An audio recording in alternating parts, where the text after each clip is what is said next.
Hello everyone, welcome to today's event, our consultation on a new approach to regulating student outcomes. I'm Jean Arnold, the Head of Compliance and Student Protection at the OFS, and I'll just be hosting today and handing over to Jack Smith to do main presentations and questions and answers. Few housekeeping notices before we start. So we have turned on the live transcription feature in Zoom. So captions are available by clicking on the CC icon that you can see. The captions are automatically generated, so there may be some errors in what's displayed on the screen. The event is being recorded and will be made available on our website. So we'll paste the link for the relevant page into the chat. If you have questions, please could you submit those to us using the Q&A box, which you should be able to see at the bottom of the screen in Zoom, and don't use the chat box. So the chat box should be used if you'd like to communicate with our events team, but the questions should go into the Q&A box, please.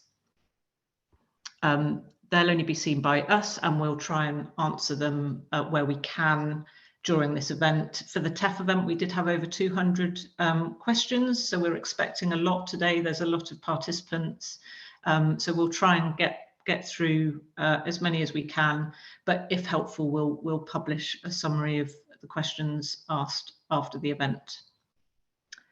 And I think that moves us on to Jack to actually deliver the presentation for today. Hi everyone, I'm Jack Smith. I'm the Head of Student Outcomes at the Office for Students, and I've been leading the preparation of this consultation for us. I'm really pleased to have the opportunity to talk to you all today. And what we're going to do is take you through the proposals that we've set out in this consultation. And we're going to look at how they've changed since the phase 1 consultation, which we launched in November 2020. And we're also going to dig a bit into what those things would mean in practice if we implemented them. We're going to pause a couple of places through the session for questions and answers, but please do, as Jean said, type any questions in as we go, because our team can kind of corral them all together as we get going. So if we move on to the first slide, please.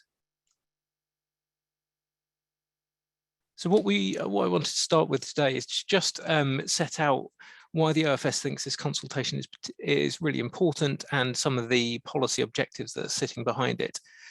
So firstly, we think that it's crucially important because students invest significantly in their higher education courses, not just in fees, but in the time and effort that they put in to succeed. And it's right in that context that they're protected from any provider where this investment doesn't lead to positive outcomes.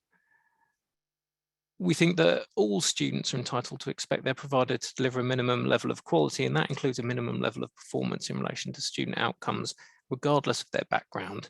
And here we see really strong synergies between our access and participation objectives in maintaining those minimum requirements for all students. One of the third reasons that we're setting out this consultation is that we think that the English higher education sector is a high-performing one. We think it's important to maintain that reputation and that it's not right that a small number of providers' performance could damage it. And finally, we have to recognise that there is a taxpayer interest in ensuring that funding for higher education, in whatever form that comes, is spent effectively and in a way that supports students to achieve positive outcomes. So if we can just move on to the next slide, please. So what I wanted to do was just set out briefly some of the main things that have changed since our November 2020 consultation. And I should start by thanking everyone here who contributed responses to that consultation. They were incredibly helpful and they've really gone on to inform what we've set out in the documents that are available now. I'm going to pull out a few key things in this slide, but the full response is available on our website if you want to go and look at the things that we heard in the first phase consultation and how we've responded in this document. So the first thing that I wanted to flag as a change is the focus that we've put on which indicators we're going to be using. So in this consultation, we've been clear that the 3 student outcome measures that we'll be using are continuation, completion, and progression into professional or managerial employment or further study. That means that we're not including in these proposals any kind of graduate salary measure. We have also decided that we shouldn't include in these proposals a measure that looks at the gaps between the proportions of different classes of degrees that are awarded by providers. The second thing we've done is set out how we would, what the scope of B3 would be in the first instance. So what we've been clear about in this consultation is that we aren't proposing to include student outcomes for students studying in transnational education arrangements, and we're not proposing to set a separate indicator for higher technical qualifications. In the longer term, there may be a number of different elements of higher education provision that we think it is appropriate to introduce indicators for student outcome measures for, but we'll do so when we're satisfied that those measures are appropriate for regulatory purposes. One of the things that we heard really strongly through the phase 1 responses was clarity around what the thresholds would be and how we would set them. So what we've put in this consultation, and it necessarily means that it is quite a long consultation, is as much detail as we can about how we will reach the thresholds at a general level, but also providing the specific working for how we got to each one. Another thing that we heard many calls for more detail around was exactly how we would make our decisions. So you can see in the annexes of this consultation that we've included the basis for future regulatory advice documents about how we'd make assessments. Those will form the key documents that we'll use when we're looking at making compliance assessments, and we've set those out as fully as we can in the consultation document. And finally, and quite importantly, and we'll touch on this in several places through this presentation, is that respondents wanted us to provide more detail on how context would be considered in our judgment. So we've set that out in 2 different places in the consultation. The first is how we use context when we're setting our numerical thresholds, and the second is how we use context when we're making judgments about individual providers. So if we can move on to the next slide, please. What you've got here is a summary of the proposals that are set out in the consultation. We hope that you've had a chance to look through the full proposals, but what we wanted to say today is that the point of setting the proposals out as we have is that we're trying to create a clear start to end process. So you can see how we will construct our indicators, how we'll set the thresholds, how we'll prioritize which providers we look at, how we'll do those assessments, and then going on to what enforcement powers we may use if there's a breach. The idea of setting the consultation out like that is to give providers and anyone interested as clear a view as possible on how this will work in practice. If you can go on to the next slide, please. I wanted to say just a few words about how we'll set minimum numerical thresholds. The first thing to say about this is that our proposed condition requires providers to deliver positive outcomes. We're proposing using minimum numerical thresholds to identify where this may not be the case. But I want to be really clear early in the webinar today that these minimum thresholds aren't determinative. So what that means is that a provider could be below a threshold, but nevertheless be delivering positive outcomes because of the context in which they're operating. When we're setting our minimum numerical thresholds, we've sought to establish the point at which we feel we would need to intervene to protect students. So what we're saying is that these are minimum requirements. We're really interested in hearing your views about the process that we're setting out to reach those thresholds, but also about those thresholds themselves. And we'd really welcome any reflections on whether the thresholds represent minimum requirements for higher education in England. When we've been setting the thresholds, we've explicitly looked at past performance. The OFS wants a higher education system that supports all students to meet the minimum requirements we set out. But we know that outcomes data in the past shows that there is a difference in performance between different groups of students. And we've therefore made a downward adjustment from the point that we may otherwise have intervened to take that context into account. You'll see in the setting minimum thresholds document the detail of how we've done that and it differs for each threshold, but we've looked at a range of information on past performance, and as I say, made a downward adjustment in many of the indicators to take account of that. We've also set out how our policy objectives and the general duties that are set out for us in the Higher Education and Research Act have influenced our thinking about where the threshold should be set. This means, for example, that we've considered the effect of thresholds on particular groups of students with shared characteristics.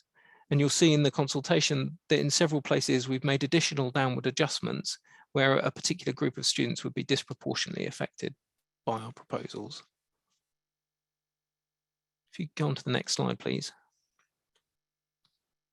The next two slides are included in one of the annexes in the consultation, but they set out the structure for how we'll look at student outcome measures.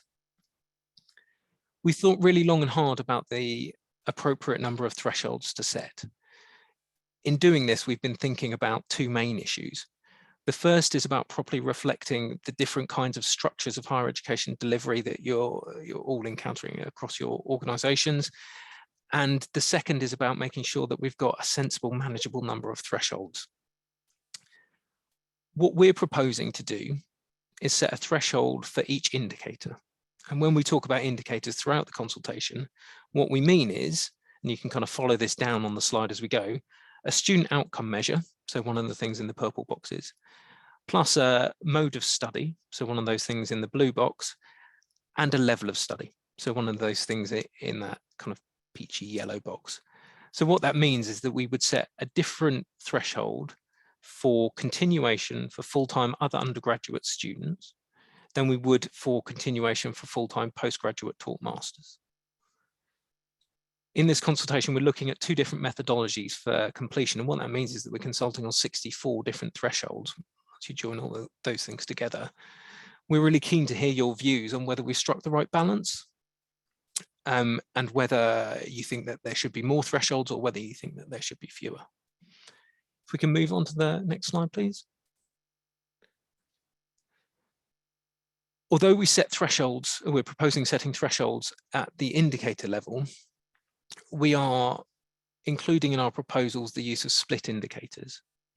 What this means is even though we won't set thresholds at this level, we could make compliance assessments at this level. So we think that's important because it allows us to identify pockets of provision where positive outcomes may not be being delivered. It also means that we'll be able to see performance for particular groups of students or subjects where performance is below one of our minimum thresholds in a provider where performance is otherwise above our minimum thresholds. This is really important for us, particularly given the diversity of the sector, where some of the biggest registered providers will have more students on a single course than the smallest providers have in their entire organisation. So what we're trying to do here is provide a way where we can deliver on our access and participation objectives, deliver on our expectations that all students, regardless of where they're studying or what they're studying, should be able to have these minimum expectations, but doing so in a way that doesn't create thresholds right down into all these split indicators you can see on the screen.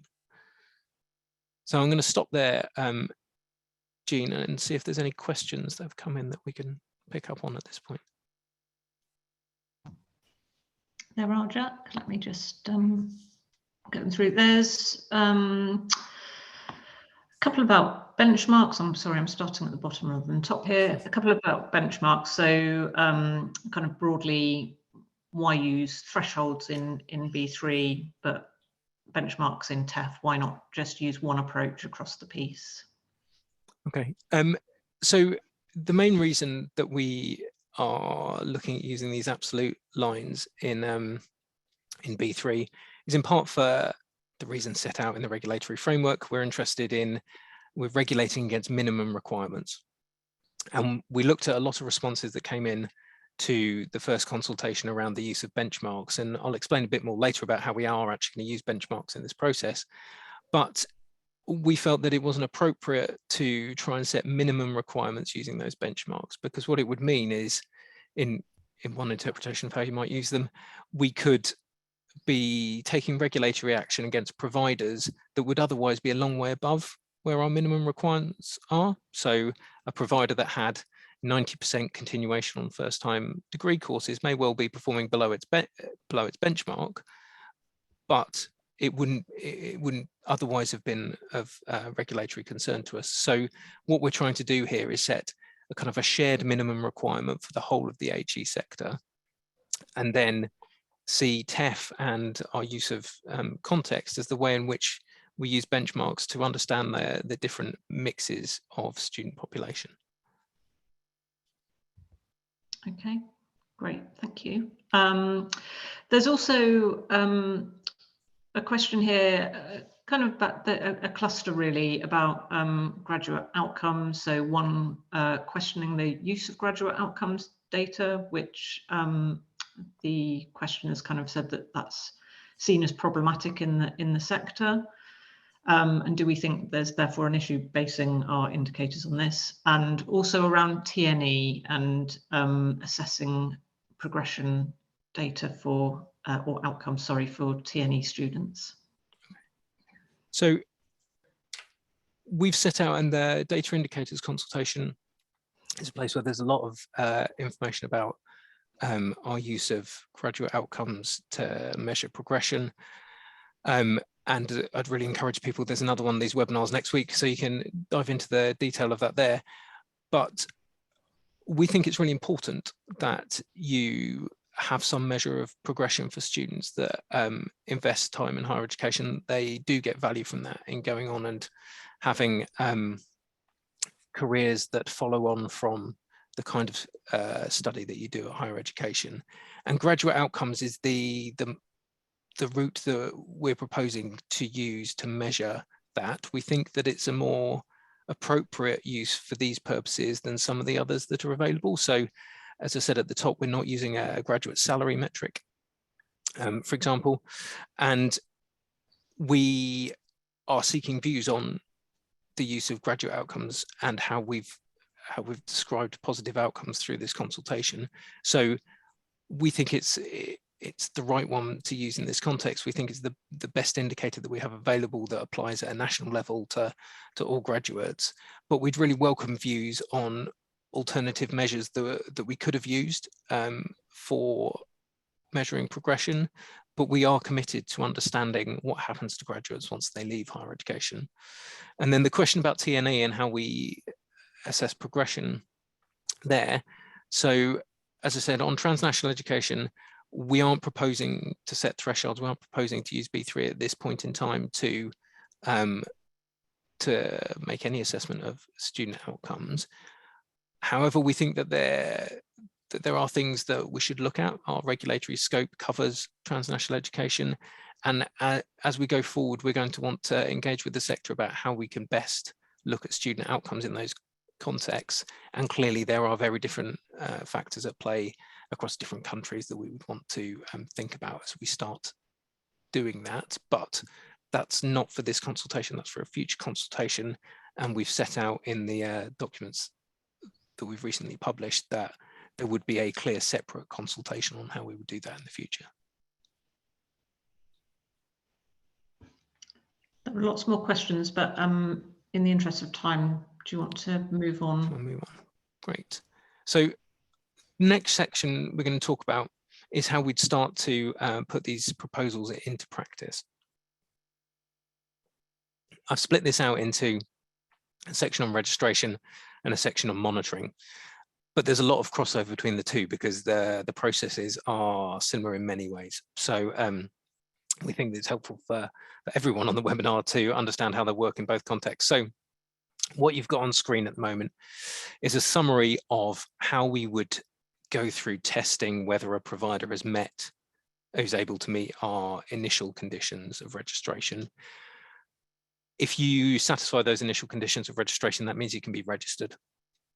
And initial condition B3 would apply to any provider seeking registration that currently teaches higher education students or that has done so in the previous 5 years.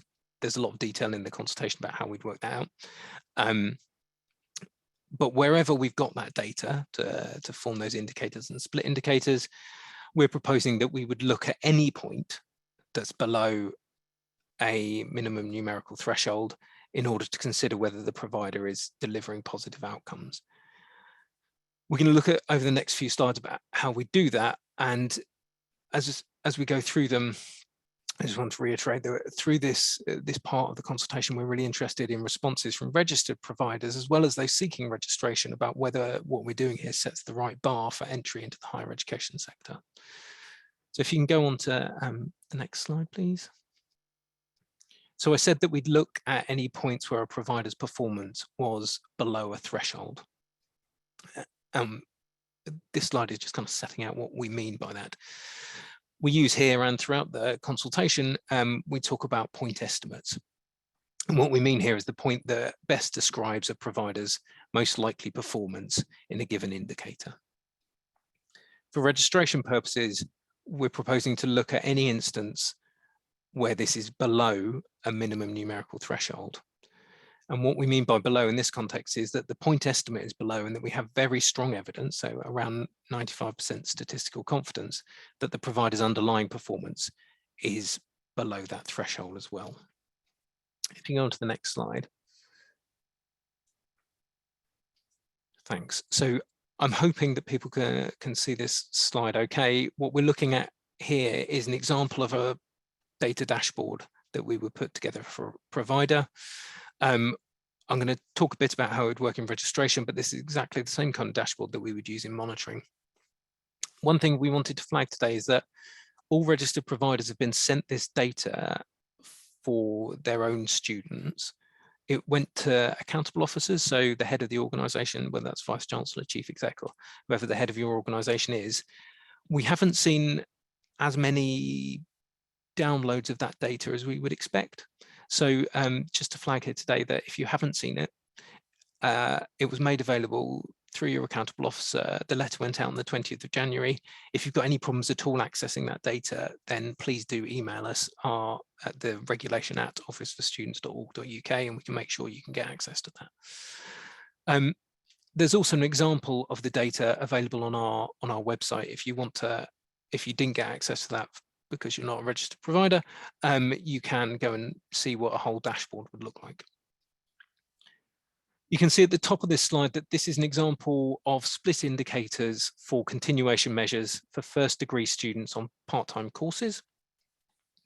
And what we're looking at here is the view of students who are both taught or registered by the provider.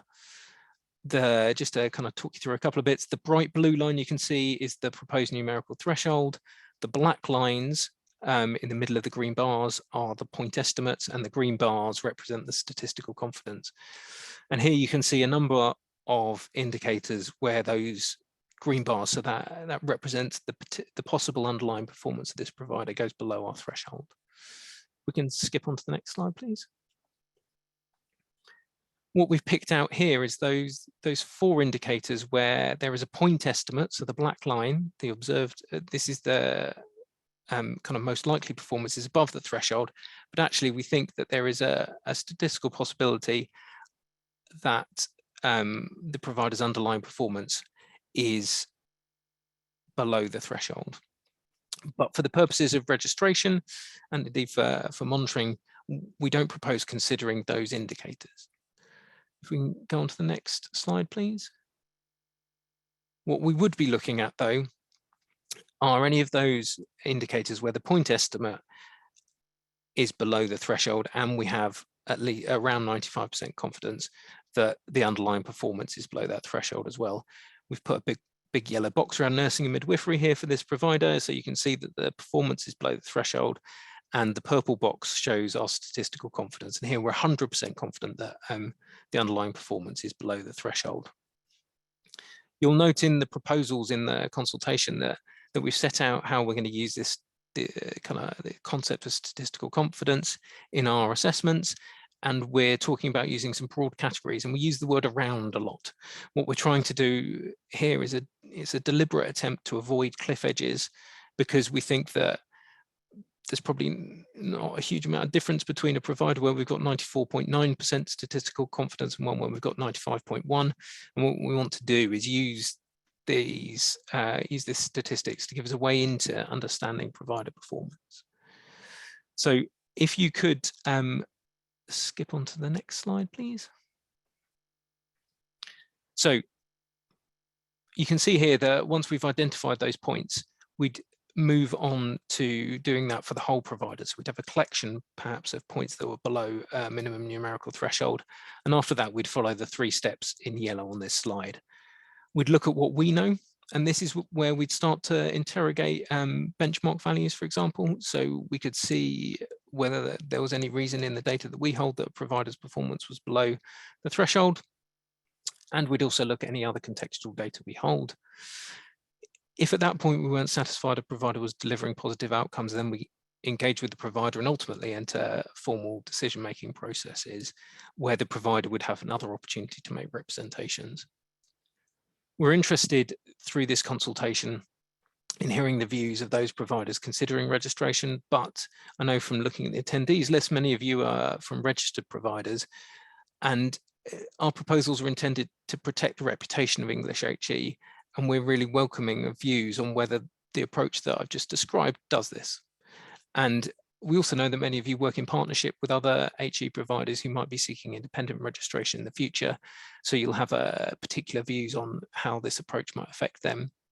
And we'd really appreciate your views on this process and any adaptations or mitigations we might want to think about including. I'm going to pause there, Jean, to see if there's any questions.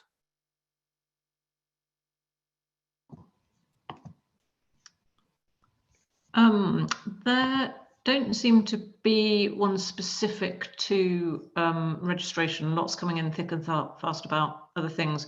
One that was mentioned earlier that I might pick up on here, Jack, in relation to the slide you showed and the confidence intervals, was just a comment that there are a lot of thresholds and lots of splits. And I think the question is more about that being difficult for providers to focus their attention on what matters and whether we could do anything about that, I suppose, in terms of the visuals. But you might also want to talk about, I suppose, how we've ended up with that level of splits and metrics as part of the process.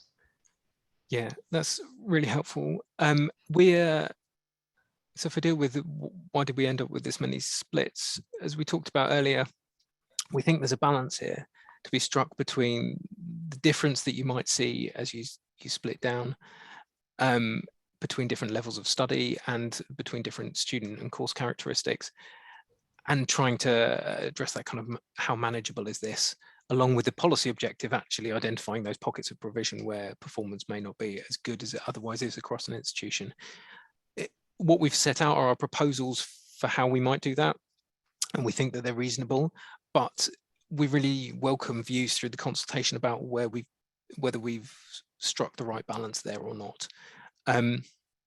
In terms of the presentation of the data and the amount of information in there, one of the reasons why we wanted to give providers their data is so they can see what we've done with the dashboards, and we're really open to any contributions about how we can improve the usability of those and the kind of amount of information that's in there.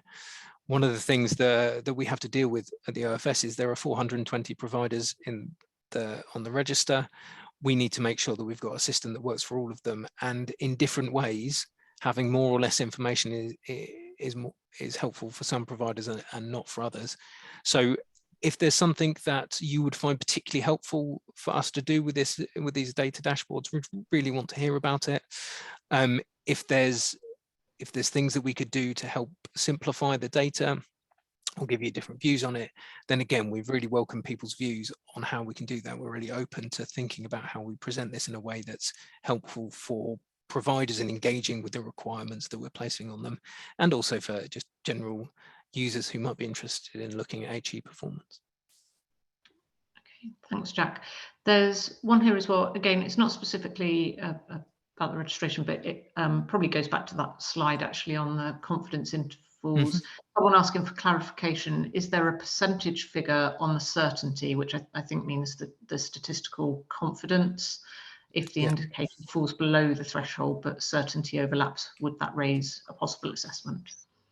Yeah, so one of the things that we've deliberately not done is set a specific threshold. So what we haven't said is, unless we have 95% confidence, we won't take any action.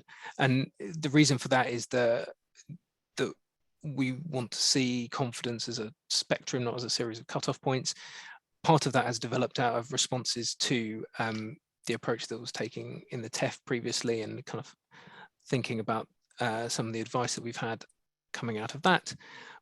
But what we've said in the consultation document is that generally we would seek to have strong statistical evidence that a provider's underlying performance is below a threshold. What that means in practice is that generally we would want around 90% statistical confidence before we'd start an assessment, and generally we'd want around 95% statistical confidence before we took particularly intrusive regulatory action.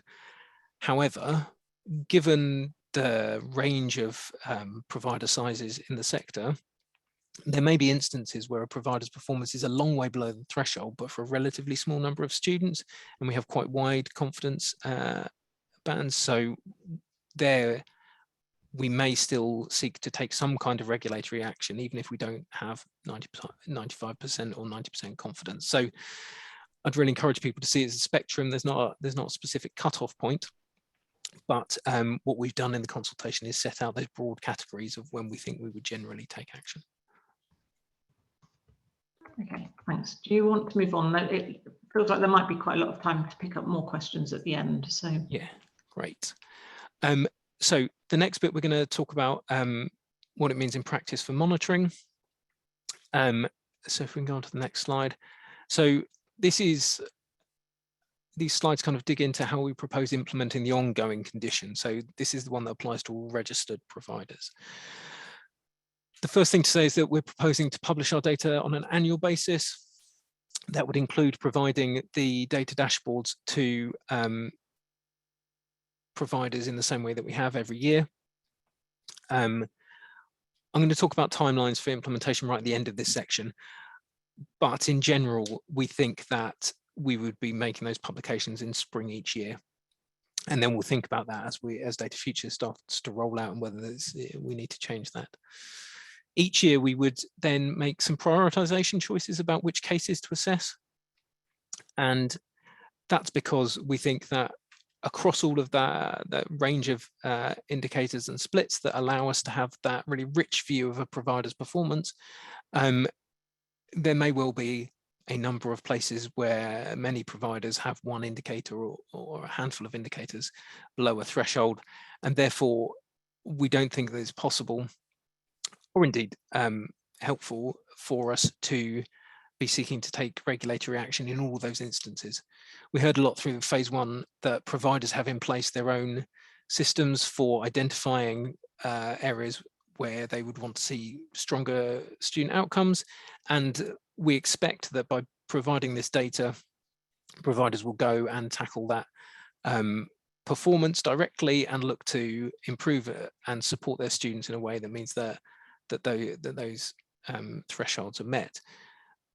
We'll then select a group of providers each year to carry out compliance assessments with. If we can go to the next slide. What we set out in the consultation is some different suggestions for how we might prioritise in a given year. We'd welcome any views on how we might go about that selection process and the different factors and different approaches that we could take. What we've got on the slide is some of the suggestions that we set out in the consultation document.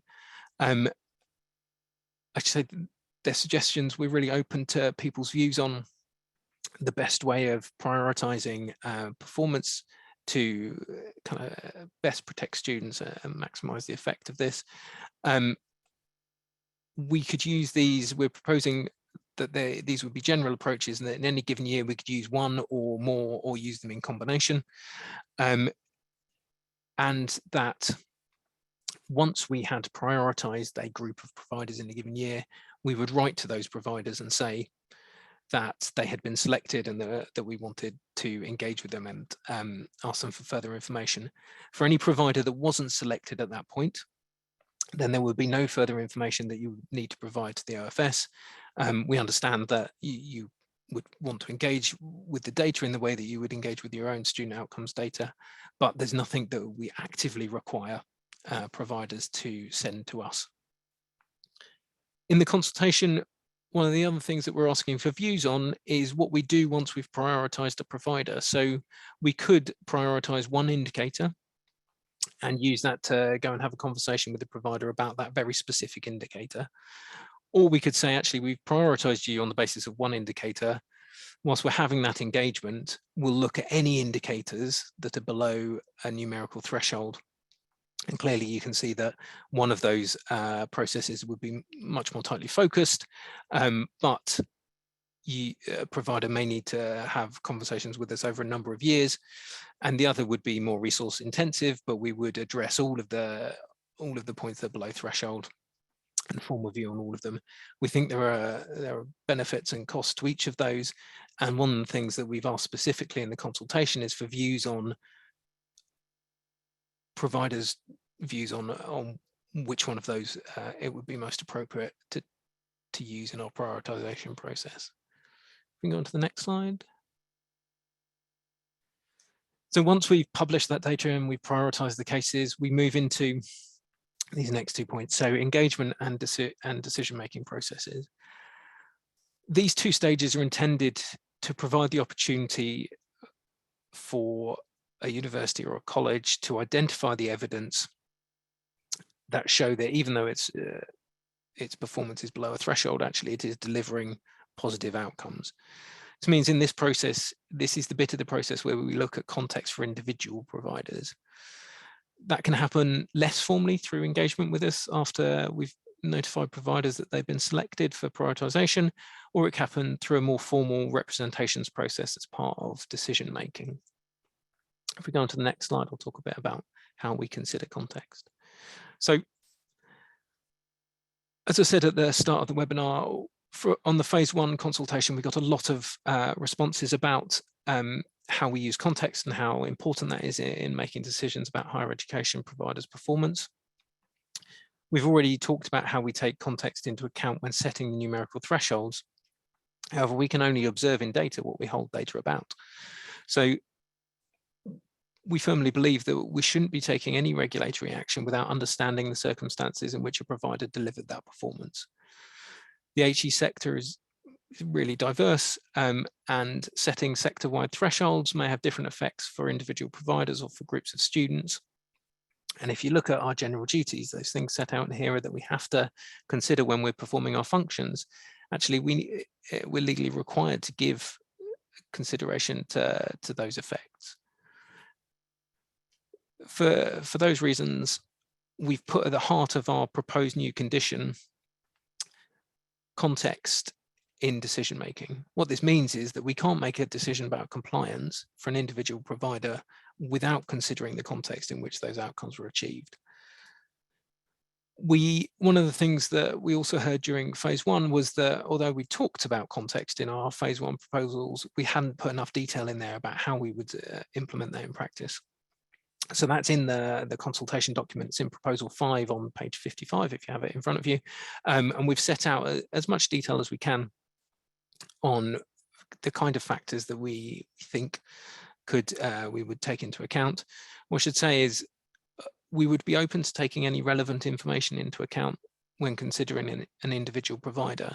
We've not tried to set out there an exhaustive list of all of the things that we might take into account, but rather provide some examples of the kinds of factors that we think might be relevant.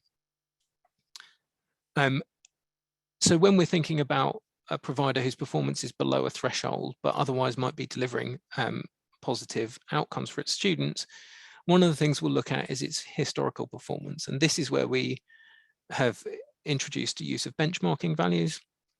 So we will look at individual providers' benchmarks and look at their performance in relation to that. We'll also dig into the data underneath that benchmarking to see which particular factors are having an effect there. And in the same way that there isn't a determinative test that if you're below a threshold that you're in breach of the condition, there's no determinative test around benchmarking here. What we're doing is using those values to inform our judgment. We also consider factors that are genuinely outside of providers' control. The example that we've given in the consultation document is clearly around the pandemic and the different effect that might have had. And finally, in that historical performance is where we capture the particular outcomes for a specific course or professional attributes that mean that whilst a provider's graduates have gone on to do the things that they've trained to do and are having successful careers, they wouldn't be counted as positive in the way that we've constructed our metrics. So that's the point at which we would look at that historical performance. And we'll also consider actions that a provider has taken or is planning to take that could be relevant, and those could be relevant to our decision about compliance. So is there a breach of the condition or not, but also what interventions we may take. I wanted to flag here as well that when we talk about actions, what we are considering is the evidence that those actions are credible and that they're sustainable, and also when providers recognize the issues. So we would want to engage with providers at that early stage around what they're already doing about performance in that area. The one thing that we haven't included in this list of contextual factors, and you can see the full reasoning for all the suggestions that were made during the phase 1 consultation, is any distinction in minimum requirements by provider type or mission. We don't think that there should be a different set of expectations for students studying at private providers from publicly funded providers and at FE colleges from universities. We think we're setting out minimum requirements here.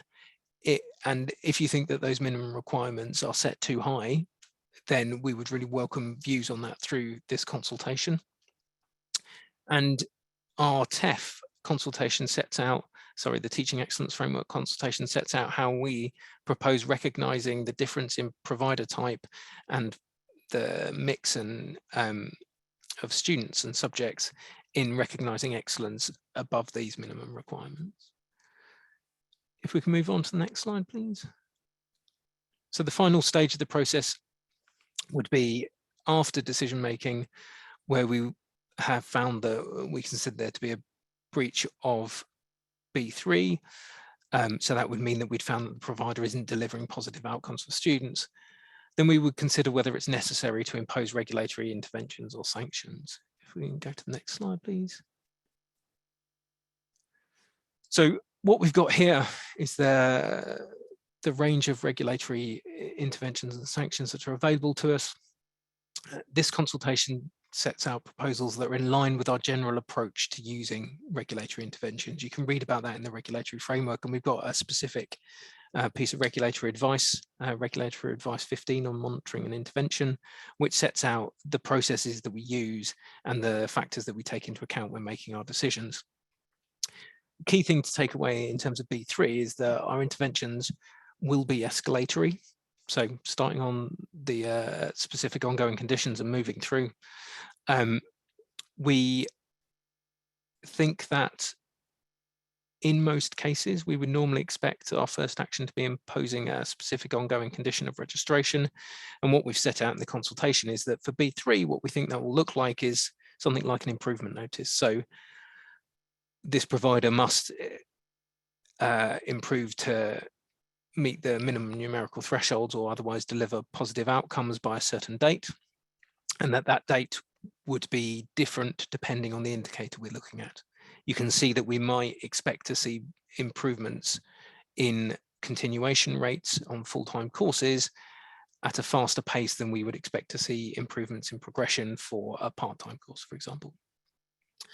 When we're making decisions about what interventions we might choose to use, we use something called our intervention factors. They're set out in the regulatory framework. But one of the things that we do is look at the likely effectiveness of any intervention and the severity of a breach. So what we set out in the consultation is that in some cases we think that it may be reasonable and proportionate to consider whether we need to impose a monetary penalty as well as an improvement notice at the same time, but that would depend on the severity of the breach. So looking at the number of students affected or the distance from the baseline. And we talked about these being escalatory. So the three circles on the right-hand side, suspension, variation of degree awarding powers and deregistration, would all be things that would build on the earlier stages. So in the first iteration of this, as I say, we would intend to rely on those specific ongoing conditions and, when necessary, monetary penalties. We can step on to the final slide before we have some more questions. So what you've got on screen is the proposed timeline that's set out in the consultation document. As a consultation, what we try to do here is provide a view of how we would implement this, all other things being equal. But if there are things that come through the consultation which significantly change how we would approach this regulation of student outcomes, or if there are significant changes to the underlying data because of the consultation, it may take us longer to work through the proposals, and therefore there would be a necessary delay to implementation. What we've set out here is our kind of, if we can run through the process and there are no significant changes, this is what we think the path would look like. And you can see that we would be looking at publishing data in September 2022, that is, and engaging with any providers that were prioritised through October and November, and then final decisions in early 2023. So again, just a reminder that if you're a registered provider, your data would be published under these proposals, but if you weren't selected for prioritisation, there would be no need to engage with the OFS about that data. So those are the timelines that we're working to. We would expect to, through the consultation period, keep people updated on the likely process for implementation of that. And again, in the consultation, one of our questions is around the timeline and how we could mitigate the effects of introducing it. We think it's right that we get on with this, but we recognise that there is a significant amount of information here for providers, and we want to get the balance right between being able to have those conversations in a timely way and being able to have them in a sensible way when you've been able to engage with the details of the data. So those are the slides that we wanted to run through today. Hopefully we've got 10 minutes or so for more questions at the end, so we'll see how many we can get through. Yeah, thanks, Jack. So I've tried to skip. I can see there are lots of questions, and thank you for all of those. I can see quite a lot that I think are addressed in the consultation document, so I'm going to try and avoid those. Jack, there's one here that says, though, will you take context into account once you start investigating a provider? So only once you start investigating a provider and have made contact with them, or would you look at context and then decide not to engage with them on that basis? Yeah, that's really helpful. So in the assessment guidance that's set out in the consultation, we do that in a staged way, and there absolutely is a stage where we would prioritise a provider. We would go and look at their data.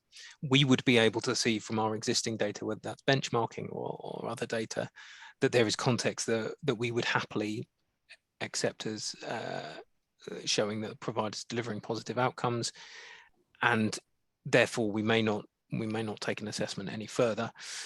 What we've said is that whenever we make those decisions, we would publish information about the reasons for that. So I would thoroughly expect us to engage with and have a conversation with the provider in those circumstances, but we may well come to you and say, we identified this point, this is the data that we've seen about it, we don't intend to take it any further, but we would be publishing information about that data point alongside our data dashboard, so we would want to engage with providers about that.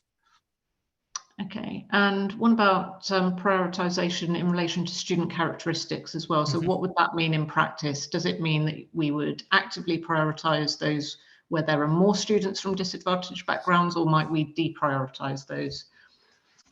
So we'd really welcome people's views on which one of those they think we should adopt. There's been a few OFS webinars this week, and John Blake, the new Director of Access and Participation, talked about the links between quality and access and participation. So what we're envisaging here is that we may well want to focus on particular groups of students with shared characteristics where their performance is below our numerical thresholds. That doesn't mean we would be identifying providers who have particularly large numbers of those students. It would be looking at where those students' performance was below minimum thresholds, kind of wherever they were studying. But we wouldn't use all of those in any given year. So I think that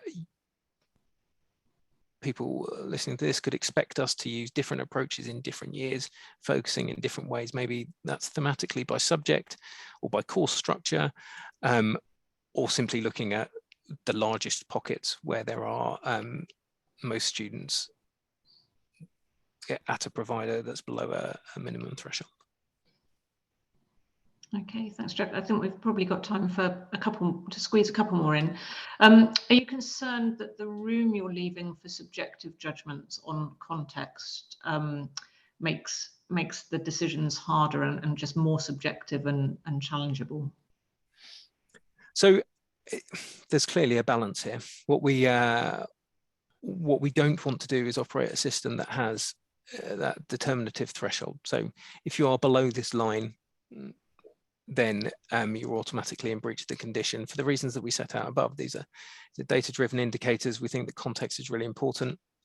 We recognize that when you start to do that, it does open a space where regulatory judgment is really important. And one of the things that we're committed to is being as transparent as possible about the reasons why we think providers aren't delivering positive outcomes, even though they've told us some things about their context, but also where we found a provider that's below a threshold that is delivering positive outcomes. We want to be publishing that information as well, so students, other providers, anyone that's interested can see why we're reaching the judgments and can see the different contexts that we've taken into account. But absolutely, it's a challenge. We think it's the right challenge to take on, though, because the alternative would be a much more mechanistic approach that we don't think is appropriate. Okay, thanks. There's one about whether we'll publish kind of the prioritisation methods each year so that providers are aware, and at what point that will happen so they'll know what we're prioritising in any given year. Yeah, we'd really welcome views on this when you talk to us about the approach to prioritisation. We think there are pros and cons of doing that. Not least that in order to provide enough detail about how we might operate prioritisation in a given year, we might need to start giving almost kind of provider level information on who's been prioritised and for what reason. And we think that may well not be very helpful. But we can see that providers would be interested in kind of the general themes that we're looking at, particularly as we wrap them up, and the things that we've learned around those thematic reviews. So we're really open to different views. Our proposal at the moment is that we wouldn't publish the specific factors each year, but that we would publish the general things that we would consider. If it would be helpful for providers and kind of acknowledging the level of detail there might be reasonably high, we would definitely like to hear about that through consultation, so we can think about the best way to take that forward. Okay, thanks. There's a question about kind of the B3 connection with the TEF. So if B3 timeline is delayed, will that affect the timeline for the TEF as well?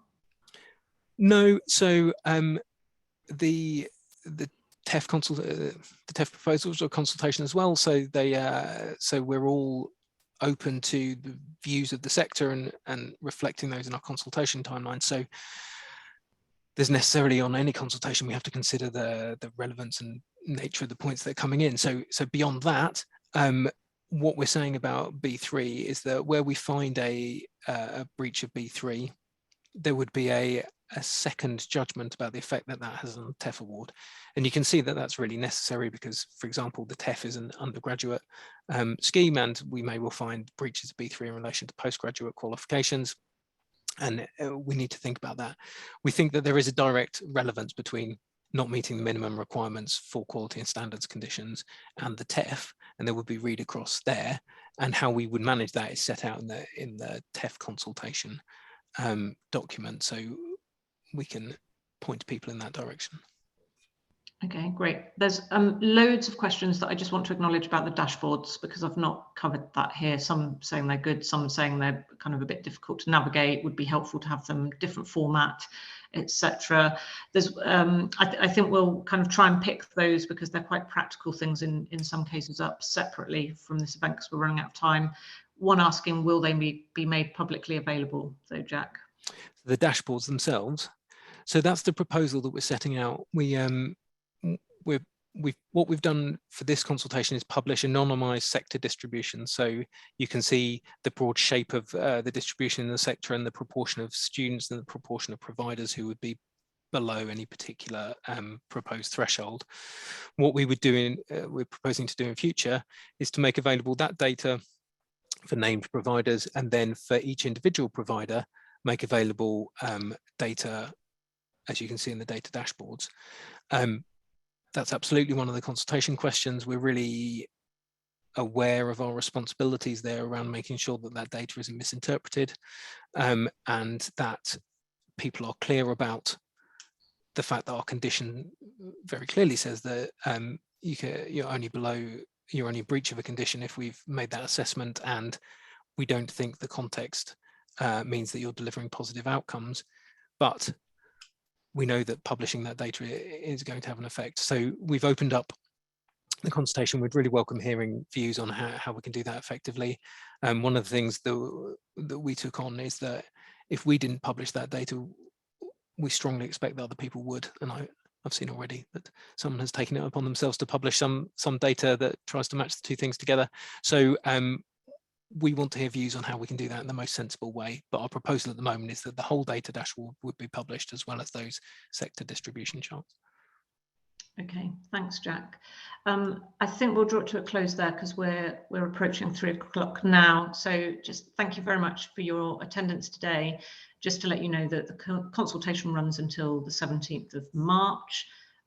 We are keen to hear your feedback on this. There's lots of questions that have been posted today, which actually are things that could well be put into consultation responses for us to look at. So please do that. And we're keen to hear feedback about OFS events as well. And if you agree to be contacted for this purpose, you'll receive a survey by email, or you can send comments to our events team at events@officeforstudents.org.uk. Thank you very much.